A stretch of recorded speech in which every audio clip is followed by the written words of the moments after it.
যিমান পাৰে সদায় নিজৰ দুখবোৰ মানি লোৱাৰ অভ্যাস কৰক। আপুনি দেখিব যে আপোনাৰ জীৱনৰ আধা সমস্যা সমাধান হৈ পৰিবলৈ আৰম্ভ কৰিব। নিজৰ লগত হোৱা সমস্যাবোৰৰ দায়িত্ব নিজে মূৰ পাতি ল'বলৈ লওক। আনক দোষ দি মানসিক শান্তি বিচাৰিব নালাগে। নিজেই নিজৰ সম্পূৰ্ণ দায়িত্ব ল'বলৈ শিকক আৰু যিকোনো প্ৰকাৰৰ সমস্যাবোৰ সমাধান বিচাৰি উলিয়াবলৈ চেষ্টা কৰক। যদি আপুনি কাৰোবাক আঘাত দিছে বা কিবা ভুল কৰিছে তেন্তে সেইটো লুকুৱাবলৈ চেষ্টা নকৰিব। স্বীকাৰ কৰক, ক্ষমা বিচাৰক। আপুনি দেখিব যে সম্পৰ্কবোৰ মজবুত হ'ব আৰু সম্পৰ্কবোৰ ঠিকমতে চলি থাকিব।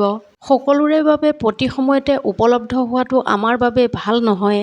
সকলোৰে লগত মিলি যোৱাটো ভাল নহয়, নতুবা আপোনাক সস্তীয়া বুলি গণ্য কৰিবলৈ আৰম্ভ কৰিব। নিজেই নিজৰ কামবোৰত ব্যস্ত ৰাখক। প্ৰতিটো ছেকেণ্ড নিজৰ মতে বিচৰা ধৰণে উপভোগ কৰক। কাৰণ বিশ্বাস কৰক, আপোনাৰ বাহিৰে আপোনাৰ সুখবোৰ আন কোনেও অনুভৱ কৰিব নোৱাৰে। আপুনি আনৰ সুখৰ কথা চিন্তা কৰি সহায় কৰি ফুৰিলেও কামৰ শেষত সেইসকলেই আপোনাক বেকাৰ বুলি অনুভৱ কৰাব। আপোনাৰ ব্যক্তিগত কথাবোৰ কেতিয়াও কাকো খুলি নক'ব। সহজ সৰলকৈ আপুনি যদি আপোনাৰ মনৰ কথাবোৰ আনৰ আগত খুলি কৈ ফুৰে, তেতিয়া মানুহে আপোনাক ব্যক্তিত্বহীন বুলি গণ্য কৰিবলৈ ল'ব। এইটো কথা কেতিয়াও নাভাবে যে আপুনি কিমান আপোন ভাবি, কিমান বিশ্বাস কৰি আপোনাৰ মনৰ কথাবোৰ কৈছিল। এই পৃথিৱীত সৰলতাক দুৰ্বলতা হিচাপে ধৰা হয়।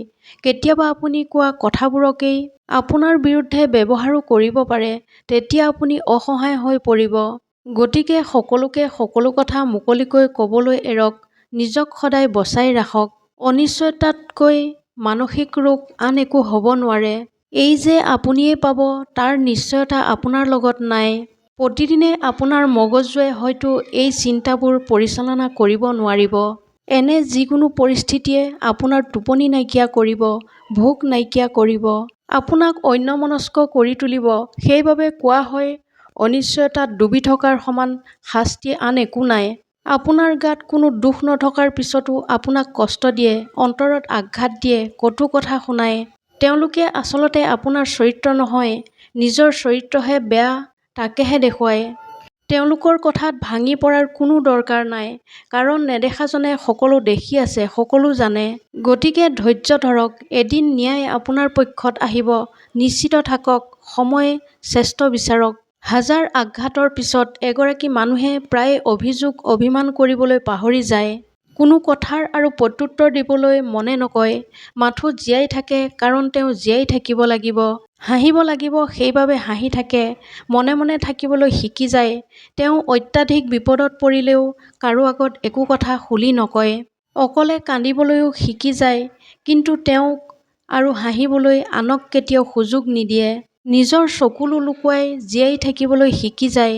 কাৰণ কিছুমান লোকে অস্ত্ৰ হিচাপে ব্যৱহাৰ কৰে আৰু আঘাত দিবলৈ আৰম্ভ কৰে। জীৱনত আপুনি এটা অনিবাৰ্য সত্য মানি ল'ব লাগিব। সেইটো হৈছে, আপোনাৰ জীৱনত এনেকুৱা কিছুমান কথা থাকিব যিবোৰ আপুনি কেতিয়াও সলনি কৰিব নোৱাৰে। কিন্তু ধৈৰ্য আৰু বিশ্বাসৰ দ্বাৰা সেইবোৰক জয় কৰি আগবাঢ়ি যাব পাৰিব। আপুনি ভাবিছে চৌপাশৰ সকলোৱে আপোনাক খুব ভাল পায়। আপুনি যদি সেইটো ভাবিছে যে, তেতিয়াহ'লে আপুনি সঁচাই ভুল ভাবিছে। মানুহে আপোনাক তেতিয়াহে ভাল পাব যদি আপুনি সেইসকলক সুখী ৰাখিব পাৰিছে। যদি তেওঁলোকৰ বাবে কাম কৰে, তেওঁলোকৰ প্ৰতি এফৰ্ট দিয়ে। যিদিনা আপুনি তেওঁলোকৰ আশা কৰাৰ মতে কাম কৰিবলৈ এৰিব বা এফৰ্ট দিবলৈ বন্ধ কৰি দিব, সেইদিনাই বুজিব সেইসকলৰ প্ৰকৃত স্বৰূপটো। বেয়া যেন লাগিলেও এয়াই সঁচা। সফল হ'লে আপোনাৰ নৰ্মেল কথাবোৰ আনৰ বাবে প্ৰেৰণাদায়ক বাণী হৈ পৰিব আৰু আপুনি এজন বিখ্যাত মটিভেশ্যনেল স্পিকাৰ হৈ পৰিব। সফল নহ'লে আপোনাৰ নৰ্মেল কথাবোৰ আনৰ বাবে এক প্ৰকাৰৰ ফুটনি মৰা কথা হৈ পৰিব আৰু আপুনি হৈ পৰিব ফুটনি মাৰি ফুৰা মানুহ। আচলতে মূল কথাটো হ'ল যে, সফল হোৱাৰ আগতে যদি আপোনাৰ কথাত প্ৰকৃত শিকিবলগীয়া কথাও থাকে, তেতিয়াও আপুনি ফুটনি মৰা কথা আৰু সফলতাৰ পিছত আপুনি অৰ্থহীন দুটা শাৰী ক'লেও সেয়া হৈ পৰিব এক বিশেষ বাৰ্তা।